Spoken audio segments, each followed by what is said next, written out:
Friends, আজ আমরা সপ্তম শ্রেণীর পরিবেশ ও বিজ্ঞান বিষয়ের অধ্যায় 2 এর বিষয়বস্তু সময় ও গতি সম্পর্কে আলোচনা করব।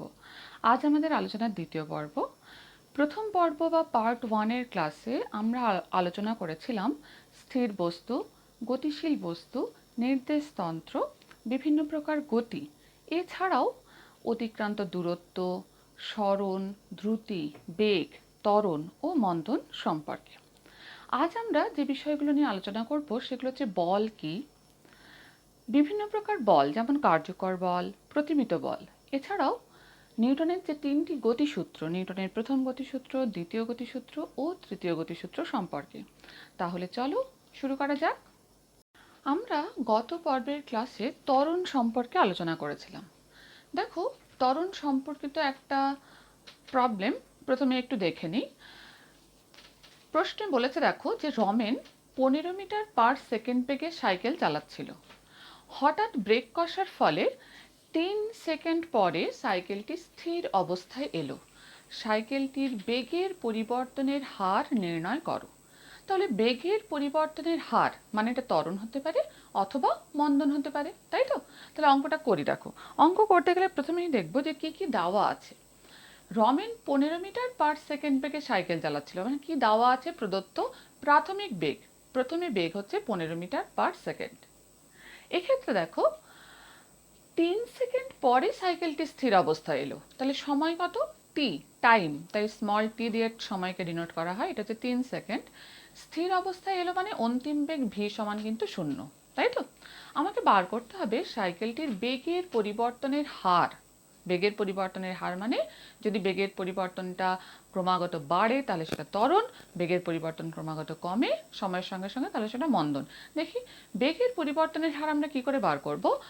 বেগের পরিবর্তন বাই সময়। বেগের পরিবর্তন মানে অন্তিম বেগ মাইনাস প্রাথমিক বেগ বাই সময়, তাই তো?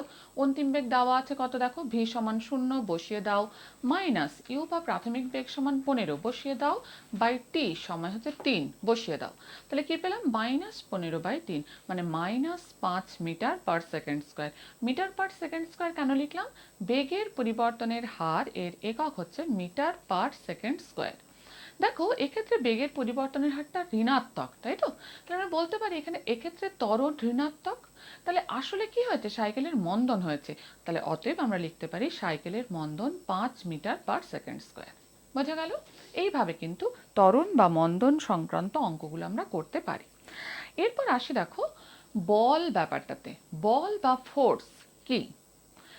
খেয়াল করো, যখন তুমি মনে করো মেঝেতে কোনো একটা বলকে তুমি গড়িয়ে দিলে, কি হবে? বলটা কিছু দূর যাবে, গড়াতে গড়াতে কিছু দূর পর দেখবে থেমে যাবে। আবার মনে করো যে খেলার মাঠে যেখানে ঘাস আছে সেখানেও তুমি একটা বলকে একই জোরে গড়িয়ে দিলে, একইভাবে জোর দিয়ে তুমি গড়ালে, ওখানেও দেখবে বলটা কিছু দূর গিয়ে থেমে যাবে, কিন্তু ঘরের মেঝেতে যতটা গেছিলো ঘাসের উপর দিয়ে কিন্তু তার থেকে কম যাবে। কেন বলো তো? যে এই যে যখন কোনো একটা বস্তু গড়িয়ে যায় অপর একটা তলের ওপর, সেখানে তলটা কিন্তু গতির বিরুদ্ধে একটা বল প্রয়োগ করে, একে বলা হয় ঘর্ষণ বল। তাহলে মাঠের ক্ষেত্রে ঘাসের উপর যখন গড়াচ্ছ তখন ঘর্ষণ বলটা বেশি, অর্থাৎ বিরুদ্ধ বল বেশি প্রয়োগ হচ্ছে বলে বলটা তাড়াতাড়ি থেমে যাচ্ছে। তাহলে আমরা দেখলাম যে বাইরে থেকে আমি কিছু একটা প্রয়োগ করলাম, যার ফলে কিন্তু বলটা মধ্যে গতির সৃষ্টি হলো, তাই তো? কিন্তু যদি তুমি মনে করো যে কোনো একটা টেবিল তোমার বাড়িতে রয়েছে, স্থির অবস্থায় রয়েছে, তুমি তার উপর কোনো রকমের ঠেলাঠেলি কিছু করলে না তাকে, তাহলে সেটা কিন্তু যে অবস্থায় থাকে সেই অবস্থাতেই থেকে যায়, তাই তো? কিন্তু টেবিলটাকে তুমি যদি ঠেলো, টেবিলটা কিন্তু একটা নির্দিষ্ট বল প্রয়োগ করা হলে টেবিলটা কিন্তু সরে যায়। তাহলে আমি বাইরে থেকে একটা কিছু প্রয়োগ করছি, প্রয়োগ করার ফলে কি হচ্ছে? কোনো বস্তু স্থির থাকলে সেটা গতিশীল হচ্ছে, আর গতিশীল থাকলে সেটা কিন্তু তার গতির পরিবর্তন হতে পারে বা স্থির অবস্থাতেও আসতে পারে। তাহলে বাইরে থেকে যা প্রয়োগ করছো সেটা হচ্ছে বল।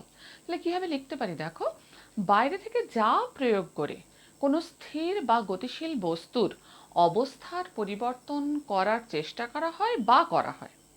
অবস্থার পরিবর্তন মানে স্থির অবস্থায় থাকলে তাকে গতিশীল অবস্থাতে পরিবর্তিত করা, বা গতিশীল অবস্থায় থাকলে তার গতির বেগের পরিবর্তন হতে পারে, দিকের পরিবর্তন হতে পারে, অথবা সেটা স্থির অবস্থায় আসতে পারে। তাহলে আমরা এক্ষেত্রে যে গতির অবস্থার পরিবর্তন হবেই তার কোনো কথা নয়, অবস্থার পরিবর্তন করার চেষ্টা করা হয় যা প্রয়োগ করে তাকেও বল বলে বা করা হয়। তাহলে বাইরে থেকে যা প্রয়োগ করে কোনো স্থির বা গতিশীল বস্তুর অবস্থার পরিবর্তন করার চেষ্টা করা হয় বা করা হয় তাকে আমরা কি বলি? বল। এবার দেখো, যেটা বললাম, টেবিলের ওপর একটা বল প্রয়োগ করলাম, আমি একদিক থেকে টেবিলটাকে ঠেলছি, টেবিলটা কি হচ্ছে কিছুক্ষণ পর বাড়াতে বাড়াতে বাড়াতে বাড়াতে কিছুক্ষণ পর দেখছি একটা নির্দিষ্ট পরিমাণ বল প্রয়োগ করলে টেবিলটা সরে যাচ্ছে। তাহলে এখানে একমুখী একটা বল প্রয়োগ করলাম যার ফলে টেবিলটা সরলো, মানেই টেবিলের সরণ হলো বা বস্তুতে ত্বরণ সৃষ্টি হলো। এটাকে বলা হয় কার্যকর বল। কার্যকর বল বা এফেক্টিভ ফোর্স কাকে বলে? দেখো, কোনো বস্তুর উপর কেবলমাত্র একটিই বল প্রযুক্ত হলে, একটা মাত্র বল প্রযুক্ত হচ্ছে, তাহলে কিন্তু বস্তুতে ত্বরণ সৃষ্টি হয়, ত্বরণ সৃষ্টি হতে পারে, তাকেই বলা হচ্ছে কার্যকর বল। কিন্তু মনে করো টেবিলের উপর একটা বই রাখা আছে, তাকে তুমি বাঁ হাত দিয়ে যতটা জোরে ঠেলছো, উল্টো দিকে ডান হাত দিয়ে ততটা জোরে ঠেলছো, তাহলে তুমি কি দেখবে? বইটা কি নড়বে? নিশ্চয়ই না। কেন নড়ছে না? কারণ আমি ডান হাত দিয়ে যতটা বল প্রয়োগ করছি, বাঁ হাত দিয়েও কিন্তু ততটাই পরিমাণ আমি বল বিপরীত অভিমুখে প্রয়োগ করছি। তাই এই দুটো বল পরস্পরকে প্রশমিত করছে, তাই এর ফলে বস্তুতে কোনো গতির সৃষ্টি হচ্ছে না। এই ধরনের বলকে বলা হয় প্রতিমিত বল বা ব্যালেন্সড ফোর্স। দেখো, যদি কোনো বস্তুর উপর দুটি সমমানের বল, একই মানের, যতটা তুমি বাঁ দিক থেকে বল প্রয়োগ করছো ততটাই তুমি ডান দিক থেকেও বল প্রয়োগ করছো, বিপরীত অভিমুখে, মানে একটা যেদিকে প্রযুক্ত হবে অন্যটা তার বিপরীত অভিমুখে প্রযুক্ত হবে, একই রেখা বরাবর একই সঙ্গে ক্রিয়া করে, তাহলে বস্তুটার উপর সার্বিক বল বা মোট বল কি হয়? লব্ধ বল শূন্য হয়ে যায় এবং বল দুটির ক্রিয়ায় বস্তুতে কোনো গতির সৃষ্টি হয় না। এই ধরনের বলকে বলা হয় কি? প্রতিমিত বল বা ব্যালেন্সড ফোর্স। আশা করি বোঝা গেল যে বল কাকে বলে, কার্যকর বল কাকে বলে, প্রতিমিত বল কাকে বলে। এরপর আমরা আসি দেখো নিউটনের গতিসূত্র।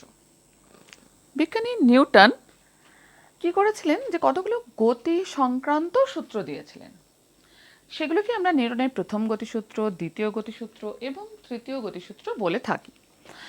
দেখো, নিউটনের যে প্রথম গতিসূত্র, একটুখানি বুঝে নি ব্যাপারটা, যে যেটা বললাম যে কোনো একটা বস্তু যখন স্থির অবস্থায় থাকে সেটা কিন্তু স্থির অবস্থাতেই থেকে যায় বছরের পর বছর, দিনের পর দিন, যদি না আমি তার উপর বাইরে থেকে কোনো বল প্রয়োগ করি, তাই তো? আবার কোনো একটা গতিশীল বস্তু, তারও কিন্তু সবসময় একটা টেন্ডেন্সি থাকে যে গতিশীল অবস্থাতেই থাকার, কিন্তু তোমরা বলবে দিদি বলটাকে তো গড়িয়ে দিলাম, গতিশীল বলটা তো কিছুক্ষণ পর থেমে গেল, তাহলে সেখানে তো বল প্রযুক্ত হচ্ছে বলেই থেমে গেল। কোন বল? ঘর্ষণ বল, তাই তো? তাহলে যদি গতিশীল বস্তুর উপর কোনো বল প্রযুক্ত না হয়, সেটাও কিন্তু সবসময় সমবেগে সরলরেখা বরাবর গতিশীল থাকারই চেষ্টা করে। এই যে ব্যাপারটা, এটাই কিন্তু নিউটন তার প্রথম গতিসূত্রে বলেছিলেন। কি বলেছিলেন দেখো, যে কোনো বস্তুর উপর যদি বাইরে থেকে বল প্রয়োগ না করা হয়, তাহলে স্থির বস্তু চিরকাল স্থির থাকবে এবং গতিশীল বস্তু সমবেগে সরলরেখা বরাবর গতিশীল থাকবে। তাহলে এই যে নিউটনের প্রথম গতিসূত্র, এখান থেকে আমরা পদার্থের একটা ধর্ম সম্পর্কে জানতে পারলাম, যে স্থির বস্তু চিরকাল স্থিরই থাকতে চায়। এই ধর্মটাকেই বলা হয় কি? স্থিতি জাড্য। জাড্য ধর্ম ব্যাপারটা কি? যে কোনো একটা বস্তু যে অবস্থায় রয়েছে সে তার সেই অবস্থা বজায় রাখার চেষ্টা করে, এই ব্যাপারটাকেই বলা হয় জাড্য। জাড্য দু রকমের, একটা স্থিতিজাড্য, একটা গতিজাড্য। স্থির বস্তু চিরকাল স্থির অবস্থায় থাকার প্রবণতাকে বলা হয় স্থিতিজাড্য। এর আমরা কয়েকটা উদাহরণ পেতে পারি। দেখো, যেমন স্থির বাস হঠাৎ চলতে শুরু করলে যাত্রীরা পেছনে হেলে পড়ে কেন? এটা নিশ্চয়ই অনেকেই দেখেছো যে বাসে বসেছিলে স্থির অবস্থায়, হঠাৎ করে যখন চলতে শুরু করলো তখন কিন্তু সমস্ত যাত্রীরাই পেছন দিকে হেলে পড়ে। কেন বলো তো? বাস স্থির, বাসের মধ্যে তুমি বসে আছো, তুমিও স্থির, তাহলে এখানে দেখা যাচ্ছে যে বাসের পাটাতন সংলগ্ন অবস্থায় রয়েছে তোমার দেহের নিম্নাংশ, বা নিচের অংশ, তাই তো? যখন হঠাৎ করে বাসটা চলতে শুরু করলো তখন কি ঘটনা ঘটলো? তোমার দেহের নিম্নাংশও চাকা সংলগ্ন পাটাতনের সঙ্গে চলতে শুরু করলো। কিন্তু দেহের ঊর্ধ্বাংশ স্থিরাবস্থায় থাকার জন্য সে কি করবে? স্থিরাবস্থা বজায় রাখার চেষ্টা করবে, যার ফলে নিম্নাংশ এগিয়ে যাচ্ছে কিন্তু দেহের ঊর্ধ্বাংশ পেছন দিকে যে অবস্থা ছিল সেই অবস্থায় থাকতে চাইছে, ফলে যাত্রীরা পেছন দিকে হেলে পড়ছে। ব্যাপারটা বোঝা গেল? এটা কিসের উদাহরণ? স্থিতিজাড্যের উদাহরণ। আচ্ছা, আরও আমরা কয়েকটা উদাহরণ দিতে পারি। মনে করো ড্রয়ারে একটা পেন্সিল রাখা আছে, ড্রয়ারটা তুমি হঠাৎ করে জোরে খুললে, তাহলে পেন্সিলটা কি হবে? ওটা কি স্থির অবস্থায় থাকবে? দেখবে তুমি ড্রয়ারের উপর, প্রথমে ড্রয়ার স্থির, ড্রয়ারের মধ্যে পেন্সিলও স্থির অবস্থায় ছিল। ড্রয়ারটার উপর হঠাৎ করে বল প্রয়োগ করলে, তাহলে প্রত্যক্ষ বল প্রযুক্ত হচ্ছে কার উপর? ড্রয়ারের উপর, তাই তো? তাহলে ড্রয়ারটা সামনের দিকে খুললো, কিন্তু ড্রয়ারের মধ্যে যে পেনটা ছিল সে তো স্থির অবস্থায় ছিল, তাহলে সে কিন্তু স্থির অবস্থায় থাকারই চেষ্টা করবে। তাহলে ড্রয়ার সামনের দিকে এগিয়ে গেলেও পেনটা নিজের অবস্থানেই থাকার চেষ্টা করবে, তাই পেনটা কিন্তু পেছন দিকে পিছিয়ে যাবে, খেয়াল করবে। যখন ড্রয়ার বন্ধ করবে তখন উল্টো ঘটনা ঘটবে। এটাও কিসের উদাহরণ? স্থিতিজাড্যের উদাহরণ, তাই তো? আরও একটা উদাহরণ নাও তোমরা। মনে করো যে টেবিলে একটা কাগজ রাখা আছে, সেই কাগজের উপর একটা পেন্সিল বক্স তোমরা রেখেছো। এবারে কাগজের একটা প্রান্ত ধরে হ্যাঁচকা মেরে টেনে নাও, এটা কিন্তু খুব দ্রুত করতে হবে। তাহলে কি দেখা যাবে বলো তো? যে কাগজটা বেরিয়ে চলে আসবে কিন্তু পেন্সিল বক্সের অবস্থানের কোনো পরিবর্তন হবে না। কেন? একই কারণ, যে প্রথমে কাগজও স্থির, পেন্সিল বক্স স্থির, প্রত্যক্ষ বল প্রযুক্ত হচ্ছে কাগজের উপর, তাহলে কাগজটা বেরিয়ে চলে আসছে খুব দ্রুত গতিতে। এত দ্রুত বেরিয়ে আসছে সেই ফ্র্যাকশন অফ সেকেন্ড বা কয়েক সেকেন্ড মুহূর্তের মধ্যে, কিন্তু পেন্সিল বক্সটা কিন্তু সেই গতি লাভ করতে পারছে না। সে স্থিরাবস্থায় ছিল, স্থির অবস্থাতেই থাকার চেষ্টা করছে, তাই সে তার নিজের অবস্থানেই কিন্তু স্থির থাকছে। তাহলে এটাও কিন্তু একটা স্থিতিজাড্যের উদাহরণ, বোঝা গেল? আরও একটা উদাহরণ নাও। তোমরা দেখেছো কোট বা কম্বল, এগুলো তো ভারী জিনিস, বারবার কাচা যায় না। এর ধুলো ঝাড়ার সময় কি করা হয়? কোটকে একটা জায়গায় রেখে নিয়ে, একটা তারের মধ্যে ঝুলিয়ে নিয়ে লাঠি দিয়ে পেটানো হয়। কেন বলো তো? দেখো, কোট এবং কোটের মধ্যস্থ ধুলো অনেক দিন ধরে ওইভাবেই জমে রয়েছে, স্থির অবস্থায় রয়েছে।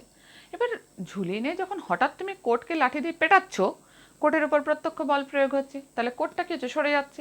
কিন্তু কোটের সংলগ্ন যে ধূলিকণাগুলো সেগুলো তো স্থির অবস্থায় ছিল, তার উপর তো কোনো প্রত্যক্ষ বল প্রয়োগ হয়নি, তাহলে সেগুলো কিন্তু স্থির অবস্থাতেই থাকার চেষ্টা করবে। তাহলে কোট তো সরে গেল, ধূলিকণাগুলো কোনো অবলম্বন না পেয়ে নিচে ঝরে পড়বে। তাহলে এটাও কিন্তু একটা স্থিতিজাড্যের উদাহরণ। তাহলে অনেকগুলো উদাহরণ দিয়ে বোঝাবার চেষ্টা করলাম, আশা করি স্থিতিজাড্য ব্যাপারটা বোঝা গেল। এরপর আসি গতিজাড্যে। দেখো, গতিজাড্য কাকে বলে? একই ব্যাপার, গতিশীল বস্তু চিরকাল গতিশীল অবস্থায় থাকার যে প্রবণতা, তাকেই বলা হয় গতিজাড্য। এখানেও কয়েকটা উদাহরণ দিলে ব্যাপারটা আমাদের কাছে ক্লিয়ার হবে। স্পোর্টসের মাঠে যখন লং জাম্প হয় তখন দেখবে প্রতিযোগীরা অনেকটা দূর থেকে দৌড়ে আসে। কেন বলো তো? প্রতিযোগিতা লাভ হবে, তাহলে অনেকটা দূর থেকে দৌড়ে আসছে মানে কি? তার মধ্যে একটা গতিশীল অবস্থার সৃষ্টি হচ্ছে, একটা গতির সৃষ্টি হচ্ছে। এরপর যখন সে লাফাচ্ছে তখন কিন্তু ওই গতির প্রবণতা বা গতির জাড্যের জন্য সে অনেকটা দূর পর্যন্ত কিন্তু লাফাতে পারছে। তাই লং জাম্প দেওয়ার সময় প্রতিযোগী অনেকটা দূর থেকে দৌড়ে আসে। বোঝা গেল? এখানে আরও কয়েকটা উদাহরণ দেওয়া যেতে পারে। ডানা ঝাপটানো বন্ধ করে দিলেও পাখিরা অনেকক্ষণ বাতাসে ভেসে থাকতে পারে এবং ভাসতে ভাসতে এগিয়েও যায়। কেন বলো তো? ডানা ঝাপটাতে ঝাপটাতে পাখি উড়ছিল, তাহলে তার মধ্যে সে গতিশীল অবস্থায় রয়েছে, তার মধ্যে একটা গতিজাড্যের কিন্তু সঞ্চার হয়েছে। এরপর ডানা ঝাপটানো বন্ধ করে দিলেও কিন্তু সেই গতিজাড্যের জন্যই পাখিটা ভাসতে ভাসতে বেশ কিছুটা এগিয়ে যাচ্ছে। তাহলে এটা কিসের উদাহরণ? গতিজাড্যের উদাহরণ। বোঝা গেল? আচ্ছা, এখানে আরও একটা প্রশ্ন আসে। দেখো, চলন্ত অটোরিকশা বা বাস যদি হঠাৎ করে বাধ্য হয়ে ব্রেক কষে, তাহলে যাত্রীরা সামনের দিকে ঝুঁকে পড়ে কেন? এই ব্যাপারটা আমরা স্থিতিজাড্যে আলোচনা করলাম, যে স্থির বাস চলতে শুরু করলে যাত্রীরা পেছনে ঝুঁকে যায় কেন। এখানে চলন্ত বাস বা অটোরিকশা সেটা হঠাৎ করে ব্রেক কষলে যাত্রীরা সামনের দিকে ঝুঁকে যায় কেন?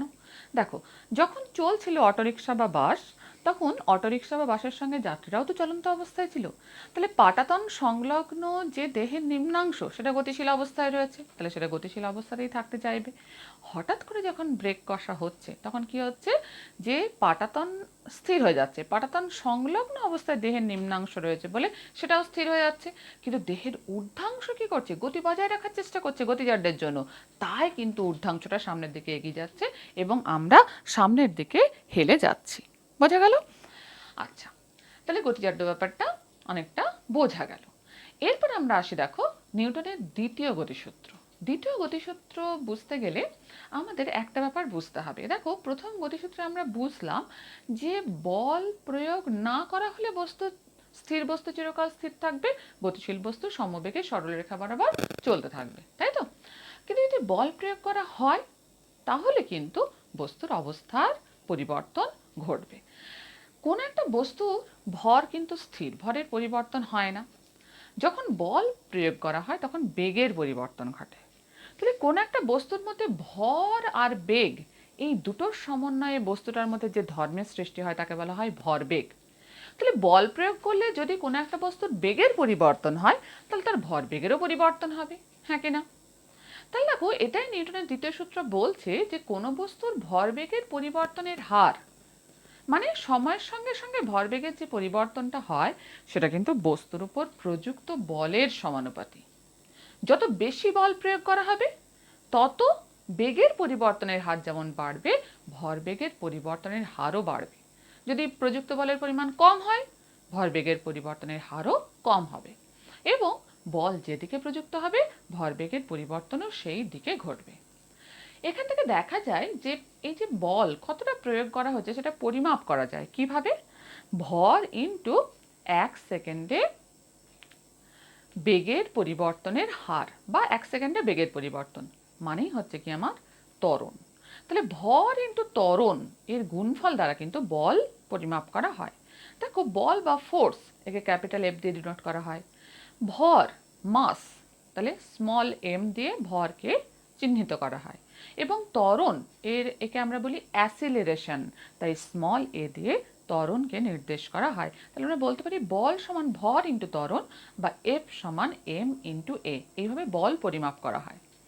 বলের একক কি, দেখো সিজিএস একক সম্পর্কে আগের দিন বলেছিলাম। সেন্টিমিটার দিয়ে আমি দৈর্ঘ্য মাপছি, গ্রাম দিয়ে ভর মাপছি, সেকেন্ড দিয়ে সময় মাপছি, তখন সেই একককে বলছি, সেই পদ্ধতিকে বলছি সিজিএস পদ্ধতি। সিজিএস পদ্ধতিতে বলের একক হচ্ছে ডাইন। তাহলে আমরা কি লিখতে পারি, ডাইন সমান ভর ইন্টু ত্বরণ। তাহলে সিজিএস এর ভরের একক কি, গ্রাম, আর ত্বরণের একক সেন্টিমিটার পার সেকেন্ড স্কোয়ার। তাহলে gram centimetre per second square মানেই কিন্তু ডাইন, যেটা হচ্ছে সিজিএস পদ্ধতিতে বলের একক। ঠিক আছে? এসআই পদ্ধতিতে বলের একক কি, নিউটন। তাহলে নিউটন সমান কি লিখতে পারি বলো, বল সমান ভর ইন্টু ত্বরণ। ভর মানে কেজি, ত্বরণ মানে মিটার পার সেকেন্ড স্কোয়ার। তাহলে KG metre per second square, এটাকে আমরা কি বলছি, নিউটন। বোঝা গেল ব্যাপারটা? তাহলে এটাই হচ্ছে নিউটনের দ্বিতীয় গতি সূত্র। তাহলে এখানে লিখতে পারি নিউটন সমান, আমরা লিখতে পারি কি, KG metre per second square. ঠিক আছে? এরপর আসি নিউটনের তৃতীয় গতিসূত্রে।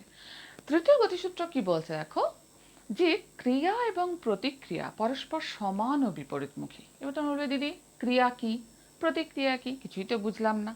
কিন্তু এটুকু বোঝা গেল যে ক্রিয়া আর প্রতিক্রিয়া এরা সবসময় সমান হয় এবং বিপরীতমুখী হয়। উদাহরণ দিয়ে বোঝাই দেখো। এখানে বলছে যে তিনটে প্রশ্ন এখানে আমি লিখেছি, আমি বোঝাতে বোঝাতে এগুলোকেও এক্সপ্লেন করে দিচ্ছি। দেখো, জলে মাছ সাঁতার কাটে কিভাবে? জলের মধ্যে দিয়ে মাছ সাঁতার কেটে কেটে এগিয়ে যায় আমরা জানি।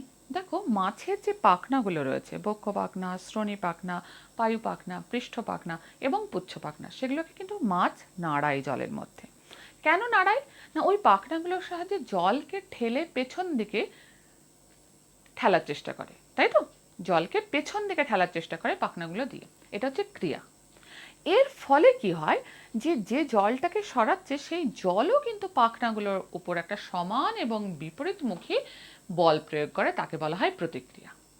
এই যে ক্রিয়া বলের জন্য কি, ক্রিয়া বল প্রয়োগ করার ফলে জল যে প্রতিক্রিয়া বল পাখনাগুলোর উপর প্রয়োগ করছে, তার ফলেই কিন্তু জলে মাছ সাঁতার কেটে এগিয়ে যাচ্ছে। তাহলে বোঝা গেল যে একটা বল প্রযুক্ত হচ্ছে সেটা ক্রিয়া, তার বিপরীতমুখী সমান যে বল প্রযুক্ত হচ্ছে তাকে বলা হচ্ছে প্রতিক্রিয়া, তাই তো? এটা সবসময় কি হয়, সমান হয় এবং বিপরীত অভিমুখে কাজ করে।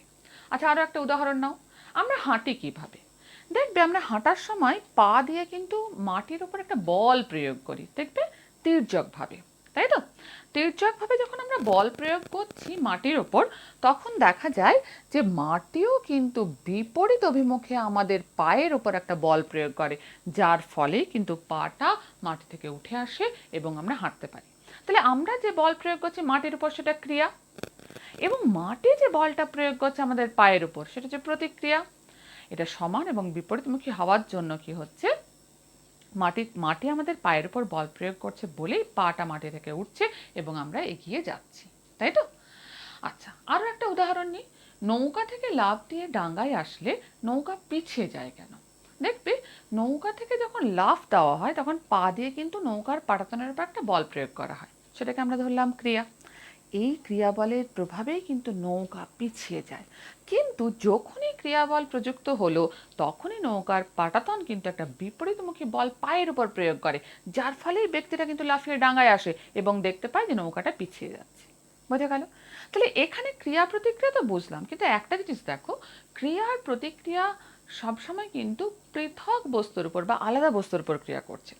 জলে যখন মাছ সাঁতার কাটছে তখন পাখনা দিয়ে জলের উপর ক্রিয়া বল প্রযুক্ত হচ্ছে, জল পাখনার উপর প্রতিক্রিয়া বল প্রয়োগ করছে। তাহলে প্রতিক্রিয়া এবং ক্রিয়া বল প্রয়োগের স্থানটা কিন্তু আলাদা। আমরা যখন হাঁটছি আমরা পা দিয়ে মাটির উপর ক্রিয়া বল প্রয়োগ করছি, কিন্তু প্রতিক্রিয়া বল মাটির দ্বারা প্রযুক্ত হচ্ছে পায়ের ওপর, তাই তো? নৌকা দিয়ে লাফ দিয়ে ডাঙায় আসার সময় আমরা ক্রিয়া বল প্রযুক্ত করছি পা দিয়ে নৌকার ওপর, প্রতিক্রিয়া বল প্রযুক্ত হচ্ছে পাটাতন দ্বারা পায়ের ওপর। তাহলে এটা মনে রাখবে যে ক্রিয়া ও প্রতিক্রিয়া সবসময় একসঙ্গে ঘটে, কিন্তু এরা সবসময় পৃথক পৃথক বস্তুর উপর ক্রিয়া করে। যদি একটাই বিন্দুতে যদি ক্রিয়া এবং প্রতিক্রিয়া প্রযুক্ত হতো তাহলে সমান ও বিপরীতমুখী হওয়ার জন্য কিন্তু তারা পরস্পরকে প্রশমিত করত, এর কোনো ফলাফল আমরা দেখতে পেতাম না। তাহলে আশা করি আজকে নিউটনের 3টে গতিসূত্র তোমরা বুঝতে পারলে। পরদিন অর্থাৎ তৃতীয় পর্বের যে ক্লাস, পার্ট 3 এর যে ক্লাস সময় ও গতি সংক্রান্ত, সেখানে আমরা আলোচনা করব কার্য ও শক্তি সম্পর্কে। তাহলে তোমরা রেডি করো। আজ এই পর্যন্তই থাকলো। ধন্যবাদ।